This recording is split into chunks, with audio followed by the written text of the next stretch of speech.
Hiyanggei Nini Panba. Impal dagi tablaba kungrang amagi lairakraba laumini thambau amasung ayingbi. Macha ningol mari piba nini ningol ahum mayum pankre piba ni macha ningol atombi ichal macha makoi ahum mayum pandri. Loina bine thambau ne macha ahum dune awaba khangdana labuk takumduna suja nomjaduna chara phawdi henjadaba thambaugi mungni. Laumi ojarabasu lau machet ama phawba leijaba nachade thambau. Adubu lau pari amatangdi lausan ujaduna wana honajabani. Ising ichauna kayaragama natragana ikangna lekak chatuna kayaragama natragana khusemgi maongda har phangdarduna laumi singi kokta khud hapa lamdam sigi anawa wari natte. Ningol chakobadi marini da mangaire chanembini haiduna lamdam sigi na khunbasingna nungsi haitana sandorgagliba dakhina gi lamjen tanabada lairabasingdi chaitheng phangdaba natte. Karamdi tawni ningol kharadi mama mapa mabung mokpa singi hingbagi phibam khangdabagum dakhina gi ningai tawnabasodum yauribane. Thambaugi su mayum pankrabi ningol ahungi marakta macha ningol yaima sakhi macha ningai khara dum tawganbini adugi su matakta sakhi macha di imphal gi na khungraba tikadar amagi mamo oikhibani. Thambauna di kaya yaningkhidabani lairakhraba khungrangi laumi amagi macha no pina ina khungraba imphal gi mungduda karam lairamgaba haina wajaribani. Numidang wairam ado labukta ngayak chaluraga wakhalna namtharaba thambauna loinabi ayingbina sak thongliba sakchangduda changlaktuna phamtharaga hairagi. Mama kamdau sigine aibu koksingaure kumsidi phausu tholoidori ningol sakobudi marini da mangaire do. Mapuroibagi wafamdo munna taraga ayingbina tapna haijare.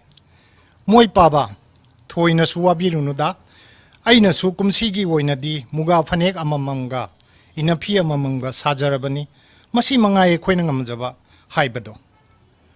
Mama yaroin he mamang chahida nachanu pi yaimana washing machine pi de haiduna tawkhiba ningai do handakti chako bolak loi ka hairam duni do aidi upai leitre he sor sang na hondok laga thambau makha muktare. Adubo aina wakhal amadi khalline nakhoina yaningadra angtang khallu aikhoigi sanaumani se makha lekaigi itaw amubana leijerage haina takpase kuirabani pithokarsira wafam ase hairaga thambongna ayingbi wandana tuminna mapi taithokli mapurawagi mathmoi shoklaba wangang ado tabada leifam khangdrabi ayingbina haijari. Ningai chawbi icha amagidamak mama kaina khrabi icha saklabi sanaumani bu karamna yonthokkadoino. Aigi ling macha ama leiribase kaithoklasi wabiruranu ayingbigi wado tabada thambau mathmoi shokre. Ningsinglai khubak maidagi hawdok minarpi ayingbi nongmata ware haijakidabani mahaki ngaksamdagi karamna sana macha amatang pakchabado kaithokani numidang ado kaya dawana khangkhiba nongalakpadadi thambau sap yungna leple nungsiraba sanaumani yonthoklagi haina chumdring sangonda sangduna matomta leijaribi hatam phaduna phajarabi sanaumani bu isingne irujathokpire penjaraba sanaumani na mapugi khudangda maraina sat sat lekpado thamoi kaikre makhol tholei ipagi mani nahak ipabu waruganuko kumsidi ipana gobordon pujada ichagi damakta sanarei pareng sibi byodo ngamloi dawre nahak pu khangbarane ipana nangbu itaw amubada yonthokhlani haina tawribase makhoi mapu manai anigi